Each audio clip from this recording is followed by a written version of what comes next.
Ujú. Eso es solamente para que se ubiquen en dónde estamos hablando. Jesús, cuando ya tenía los 30 años, cuando un día que estaba aquí en Jerusalén, regresa a Galilea, pero era necesario pasar por Samaria. Sí, decíamos que el reino de Israel se dividió en dos partes. ¿Se acuerdan que son 12, verdad? Son 12 los hijos de Israel. Eran una sola nación, eran un solo pueblo, un pueblo unido.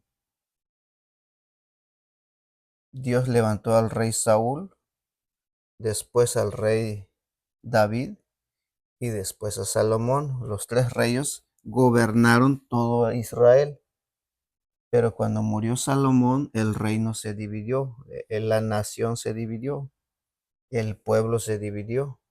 Entonces 10 tribus quedaron por el lado norte y 2 tribus quedaron en el lado sur, que es la tribu de Judá y la tribu de Benjamín. Estas 2 tribus que se le llama así la tribu de Judá, en resumen, se mantuvieron fieles siguiendo la ley de Dios. Y estas 10 tribus por el lado norte se desviaron de los caminos de Dios, comenzaron a inventar sus propias leyes y costumbres, y establecieron aquí, los líderes, los reyes, establecieron un lugar de adoración en el monte Gerizim. Por eso nota ahí el versículo 22. ¿Qué dice el versículo 22? Regresen a Juan capítulo 4. Juan capítulo 4.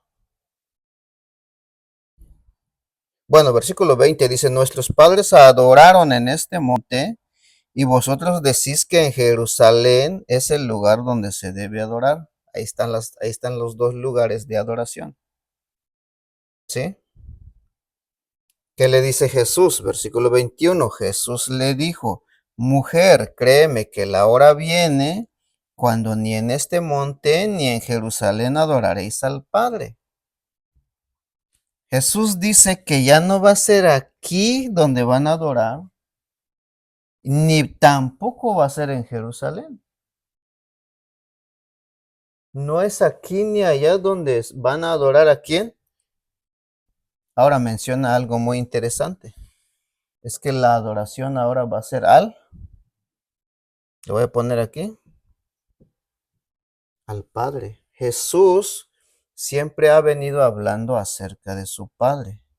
Por ejemplo, en el capítulo anterior, dice Jesús que el Padre ama al Hijo y todas las cosas ha entregado en su mano. Eso es lo que dicen los últimos versículos ahí en el capítulo 3, si le echan un vistazo.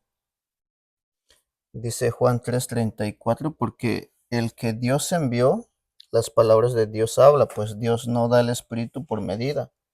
El Padre ama al Hijo y todas las cosas ha entregado en su mano. Entonces, siempre ha venido hablando de su Padre.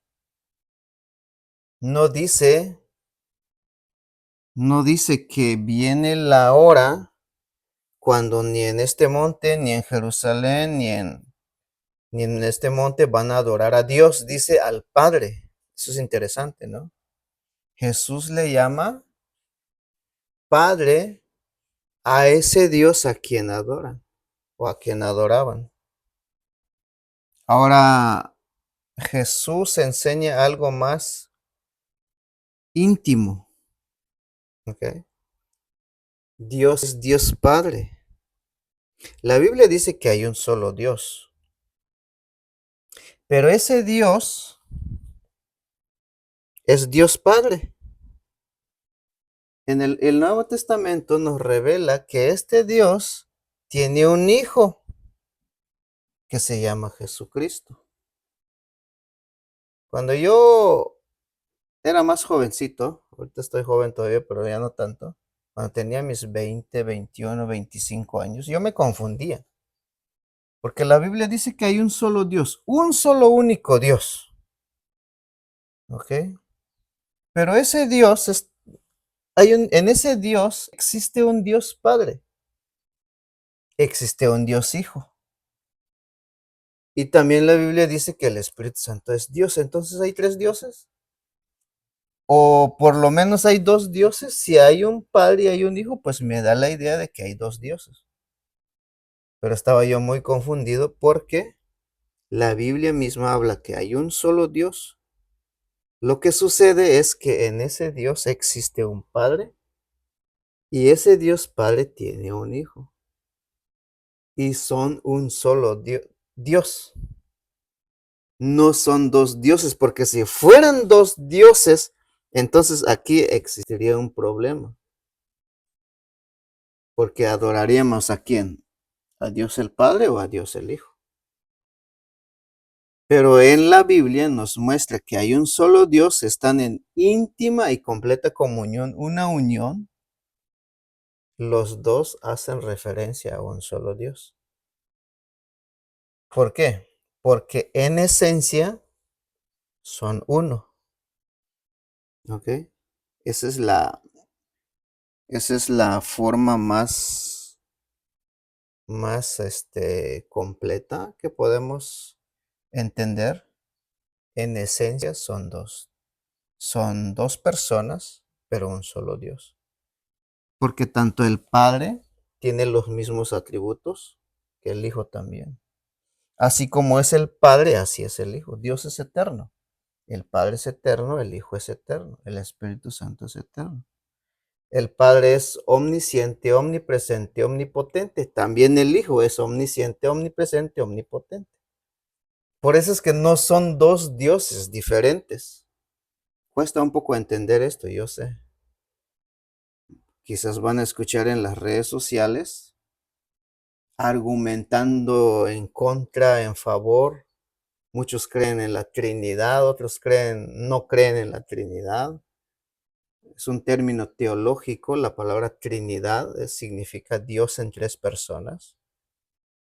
Pero depende, cada iglesia a veces se enseña de diferente forma. Pero poco a poco van a entender eso. Pero el asunto es de que Dios es Dios Padre y Jesús era el Hijo, el único que se encarnó, que estaba en este mundo, que vino a morir, ¿ok? Murió y resucitó al tercer día.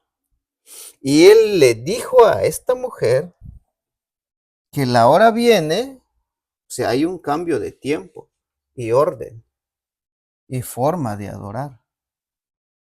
Como dice el versículo 23, mas la hora viene y ahora es cuando los verdaderos adoradores adorarán al Padre en espíritu y en verdad. Luego que sigue diciendo, y en verdad, porque también el Padre tales adoradores busca que le adoren. Ahora, vamos a ver tres características de los verdaderos adoradores. La idea aquí es que como la mujer fue la que le preguntó a Jesús, ustedes dicen que debemos adorar allá y nuestros padres nos enseñaron a adorar aquí. Entonces, ¿cuál es la verdad? ¿Cuál es el lugar correcto? Jesús le dice en primer lugar que hay que adorar al Padre. Esa es la primera característica de los verdaderos adoradores. Los verdaderos adoradores no son los samaritanos ni tampoco los judíos. ¿Ok? Entonces, ¿quiénes son los que adoran a Dios en verdad?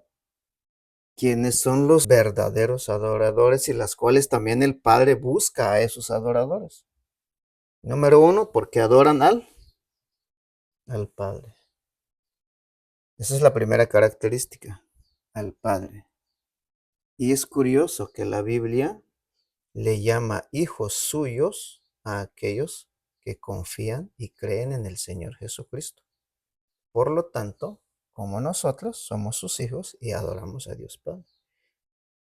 Eso también implica que también hay falsos adoradores.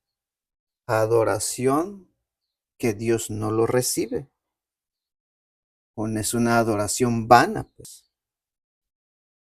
Es interesante eso. Segunda característica es que adoran al Padre y estos verdaderos adoradores adoran al Padre. Número uno. La segunda característica de los verdaderos adoradores es que adoran en espíritu. ¿Ok? Por eso dice, ya no va a ser aquí ni va a ser allá. ¿Qué significa adorar al Padre en espíritu? En primer lugar, que no va a ser tampoco aquí, tampoco allá, sino que va a ser en espíritu, es decir, en una disposición de actitud personal desde lo interior o desde el interior de la persona. Eso significa en espíritu. ¿Ok? Ya no va a ser en un sitio específico como en el templo de Jerusalén, tampoco como en los altares que había en Samaria, en Gerizim, en el monte Gerizim. Ahí iban, como leímos en Lucas, ¿verdad? Iban cada año a adorar también. Los judíos tienen esa costumbre. Adorar en espíritu significa adorar desde el corazón y uno lo puede hacer en cualquier sitio, como lo hacemos nosotros en la sala los domingos, ¿verdad? Ok. Tercera característica de los verdaderos adoradores es que adoran en verdad. ¿Se dan cuenta? ¿Qué es verdad? Es un contraste a lo falso, un contraste a la mentira, al engaño, verdad, algo puro. Puede referirse a la revelación de la palabra de Dios. Nosotros no adoramos como que querramos adorar o como quisiéramos adorar, como queremos adorar o como se nos antoja adorar. Nosotros adoramos conforme a la revelación de la verdad, que es la palabra de Dios. ¿Ok? Esa es la verdad. La verdad hace alusión a la revelación de la palabra de Dios. Pero también la verdad se refiere a la misma persona del Señor Jesucristo.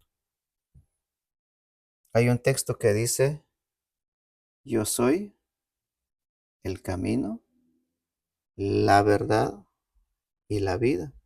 Nadie viene al Padre sino por mí. ¿Dónde está eso? Está en el capítulo 14, versículo 6. ¿Sí? Entonces, adorar al Padre es por medio de Jesucristo. Eso es lo que está diciendo. Pero también en espíritu puede referirse por medio del poder del Espíritu Santo. ¿Sí? Cuando una persona cree en el Señor Jesucristo, dice la Biblia en Efesios capítulo 1, versículo 13 y 14, que desde el momento que cree, el Espíritu Santo viene a la persona, viene a morar, viene a vivir. El creyente pasa a ser templo y morada del Espíritu Santo y por lo tanto el Espíritu Santo le conduce a la adoración correcta hacia el Padre. Hay dos razones por qué adorar en espíritu y en verdad. Note, versículo ¿qué? Versículo 24.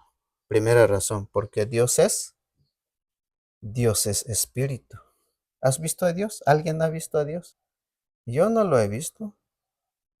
Yo lo adoro todos los días, pero yo no he visto a Dios. Y no necesito verlo, porque Dios es espíritu. Ni siquiera al que se encarnó lo hemos visto. Cuando vino, cuando nació y murió, lo vieron en su forma humana, en su humanidad, sí. Lo tocaron, lo abrazaron, comieron con ellos. Estaba en su plena humanidad, siendo Dios. Ese era Jesús. Cuando murió y resucitó, dice la Biblia que resucitó al tercer día, pero ya no como era antes, sino la Biblia lo registra que los discípulos lo vieron, los apóstoles se escondían, se reunían en un lugar por miedo de los judíos y cada domingo, cada domingo Jesús de repente se paraba en medio de ellos. No tocaba la puerta para entrar. ¿Por qué? Porque ya era glorificado. O sea, estamos hablando de una dimensión espiritual. Seguía siendo exactamente igual como hombre humano, pero con una dimensión espiritual, porque podía traspasar las paredes. Y a los 40 días lo vieron ir al cielo. Dice ahí en Hechos capítulo 1, se elevó hacia el cielo, ascendió al cielo, según el resto del Nuevo Testamento. Nos enseña que traspasó los cielos, ascendió a los cielos, hubo una entronización en los cielos, se sentó en el trono, sentado en alta majestad. Un día, el apóstol Pablo, el que escribió la mayoría de las cartas del Nuevo Testamento, dice que lo vio como era Jesús en Hechos capítulo 9. Dice que se le apareció Jesús y lo vio como una luz brillante de tanto brillo que quedó ciego. O sea que si quisiéramos ver a Jesús tal como Él es, nuestros ojos físicos no lo soportarían. Porque Jesús es Dios. Si Él se mostrara en su plenitud, nosotros los seres humanos no fuéramos capaces para resistir su presencia. Okay. Entonces Dios es espíritu. Jesús también podemos ver de esa manera. Pero estamos hablando del Padre. La característica, los atributos de Dios, el carácter de Dios es que Dios es espíritu. Dios es espíritu, por eso Él es omnisciente, omnipresente. Precisamente como Dios es espíritu, tiene la capacidad de estar en todas partes. Estaba escuchando un video ahí en las redes sociales. Le preguntaron a un predicador diciendo, ok, muéstrame dónde está Dios, porque quería ver a Dios. Y le respondió con una pregunta inversa. Le dijo, mejor tú dime en qué lugar donde no puede estar Dios. Hay un salmo, no sé si es Salmo 138, creo que es, donde dice que si uno va hasta lo más arriba, ahí está Dios. Y si uno va hasta lo más abajo, ahí está Dios. Y si uno va a los lados, ahí está Dios. ¿Dónde no puede estar Dios? Dios es espíritu. Él puede estar en todo lugar y también Él conoce todo, ¿no? Entonces una de las características de Dios es por eso que se le adora en espíritu, porque Dios es espíritu. No tiene carne, no tiene forma física. Jesús sí. Jesús sí tiene cuerpo. ¿Por qué? Porque una de las tres personas de la divinidad se encarnó. Pero Dios el Padre nunca se ha encarnado. Él sigue estando, existiendo en su forma, en su naturaleza como Dios. ¿Sí? La única persona que entró en el tiempo y espacio es Jesucristo. Muy bien. ¿Qué más dice? Dios es espíritu y los que le adoran en espíritu y en verdad es necesario que le adoren. Podemos resumirlo de esta manera. ¿Qué no es adorar a Dios? ¿Ok? De pronto ustedes van a escuchar ahorita con las redes sociales, ahí aparecen algún grupo religioso, alguna iglesia supuestamente cristiana, evangélica. Estamos adorando a Dios, estamos alabando a Dios con una música de todo tipo de ritmos. Cuando leemos las escrituras, no encaja eso, ¿ok? Sino que se le debe adorar a Dios en espíritu, ¿ok? O sea, desde el corazón. Cuando se usan instrumentos, por ejemplo, en otras iglesias, entonces debemos saber y hacer una diferencia entre hay unos que alaban y adoran a Dios con instrumentos, aunque no lo encontramos en el Nuevo Testamento que se deba hacerlo así. Tampoco lo prohíbe, ¿verdad? Pero hay algunas iglesias que lo hacen así. Entonces, la adoración más correcta es como lo registra o la palabra revelada. Postrarse en adoración a Él. Simplemente es decirle palabras, exaltar su grandeza, ¿ok? ¿Tienen pregunta? ¿No? ¿Está bien? Vamos a continuar. Entonces, aquí tenemos las dos razones de por qué adorar a Dios en espíritu y en verdad. Número uno, la primera razón, porque el Padre busca a tales adoradores. Dios no recibe cualquier tipo de adoración que no esté de acuerdo a lo que Él ha revelado. Y número dos, porque Dios es espíritu. Versículo 25, le dijo la mujer, sé que ha de venir el Mesías, llamado el Cristo. Cuando Él venga, nos declarará todas las cosas.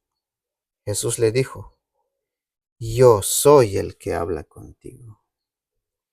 La mujer primero había dicho en el versículo 19, no, sí, en el versículo 19, ¿qué dijo la mujer? ¿Dónde está? Donde dice, me parece que eres profeta. Está en el 19, ¿verdad? Sí, la última parte del versículo 19, Señor, me parece que tú eres profeta. Esto es porque le había contado todo lo que vivía la mujer. Entonces la mujer entendió algo. Probablemente el Espíritu Santo le iluminó su mente a entender quién es verdaderamente Cristo. Por eso ella dice, me parece que tú eres profeta. Y la mente de la mujer se estaba conduciendo, llevándole a que que es profeta para ella, no cualquier profeta. Eso es lo que estaba pensando la mujer. Es que Dios había dicho en Deuteronomio 18:15, dice que Dios les prometió al pueblo de Israel que les iba a levantar un profeta como Moisés y que a él deberían oírle. Dice el texto, profeta de en medio de ti, de tus hermanos, como yo, dice Moisés, te levantará Jehová de tu Dios, a él oiréis. Era una promesa. Entonces la mujer estaba recibiendo una iluminación o una revelación que ese era. Y efectivamente, allí en el versículo 25, la mujer responde también, sé que ha de venir el Mesías.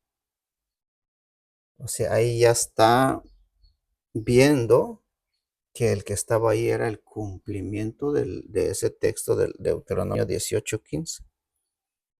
Y dice, llamado el Cristo. No era cualquier profeta, ¿no? Jesús es el Cristo.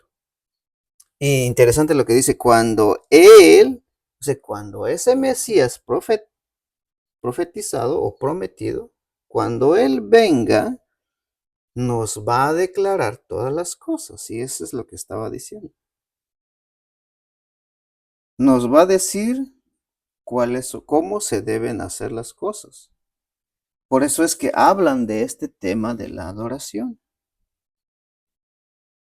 Y la mujer estaba entendiendo eso también. Dice el versículo 26, Jesús le dijo, yo soy el que habla contigo.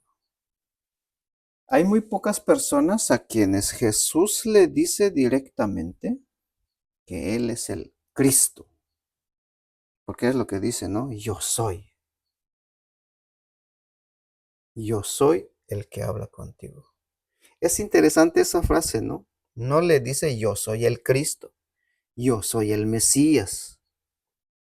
Eso es lo que implica, ¿no? Pero ¿se recuerdan cuando estudiamos Éxodo, cuando comenzamos a estudiar Éxodo? ¿Cómo le dice Moisés cuando le pregunta? Si me preguntan por tu nombre, ¿quién te mandó o qué les voy a decir? ¿Qué le dice Dios? Yo soy te envió. Y Jesús utiliza esa frase en varias ocasiones. Aquí tenemos el primero, yo soy. Esa expresión yo soy significa que Él es el Dios eterno. ¿Ok?